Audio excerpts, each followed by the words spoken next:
I want to quickly drop this episode here.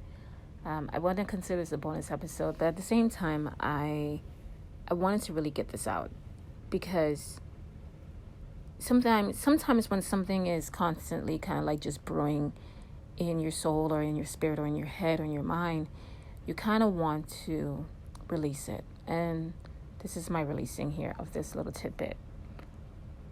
And right now, America is still kind of in an uproar from, I think it was June 24th, if I'm not mistaken, in regards to, is it June 24th or June 23rd, in regards to the overturning of Roe v. Wade by the United States Supreme Court. And, that's the world. I get it, right? I get it.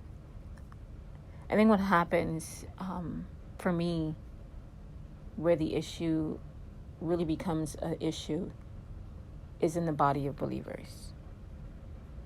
I respectfully believe wholeheartedly that there is a remnant. There is a body of believers that, no matter what, have chosen and have said to themselves, within themselves, that I'm going to choose God's will over my will. And, for some high-profile pastors and preachers who would say, I believe in a woman's right to choose, that's very challenging because God clearly has given us choices, right? But in his giving to us of choices, he's actually chosen us. He's actually told us which choice to choose. And if you don't believe me, I got the scripture for you. In Deuteronomy chapter 30, verse 11. I'm going to start reading from there. I'm reading from the New Century Version, and it actually says, choose life or death. This command I give you today is not too hard for you. It is not beyond what you can do. It is not up in heaven. You do not have to ask who will go up to heaven or get it for us so we can obey it and keep it. It is not on the other side of the sea. You do not have to ask who will go across the sea and get it. Who will tell it to us so we can keep it? No, the word is very near you. It is in your mouth and in your heart so you may obey it. Look, today I offer you life and success, death and destruction.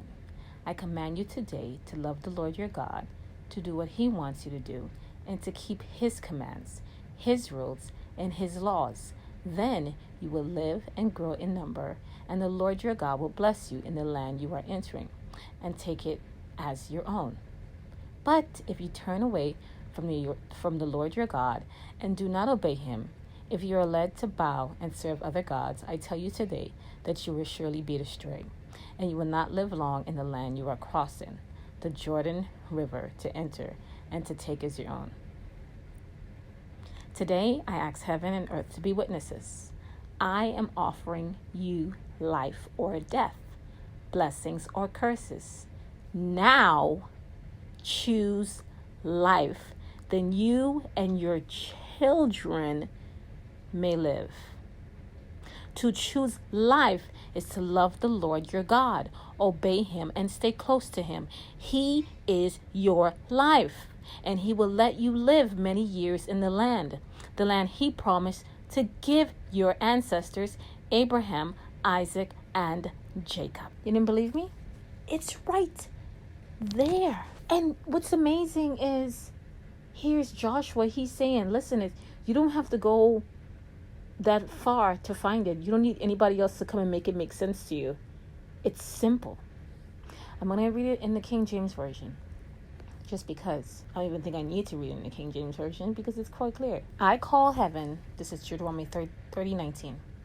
I call heaven and earth to record this day against you, that I have set before you life and death, blessing and cursing. Here's the kicker. Bride of Christ, If you are the bride of Christ, this is the kicker. Therefore, choose life, that both thou and thy seed may live.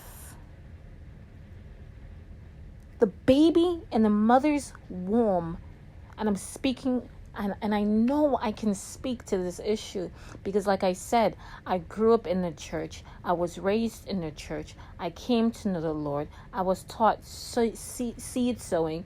I was taught to read my Bible. I was taught faith. I was taught all of these things. And when the going got hard and it seemed like, oh no, this is not okay, the choice that was brought up to me was to choose death. And it made death sound like that was the only choice I had.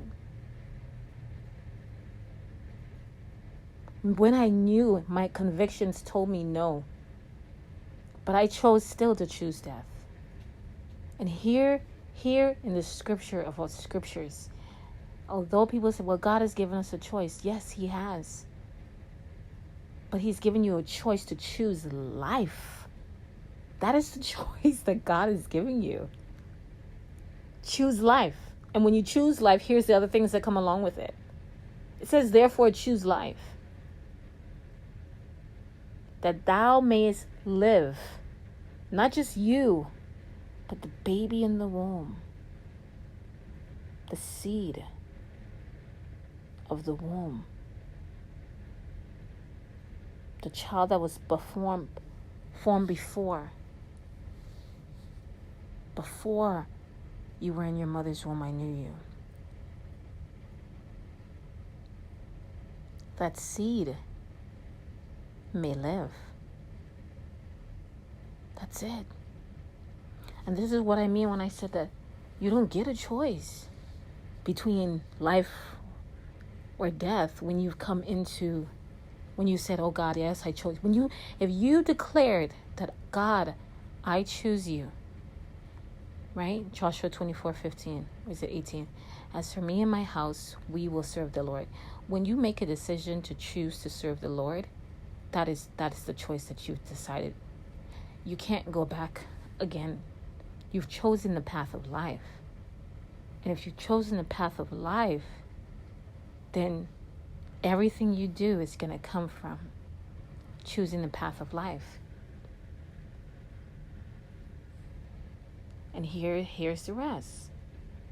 That thou mayest love the Lord thy God, and thou mayest obey his voice, and thou mayest cleave unto him, for he is your life. Your life is no longer yours. What you do now proceeds from the life of God that should now be living in you, and the length of your days. This isn't rocket science.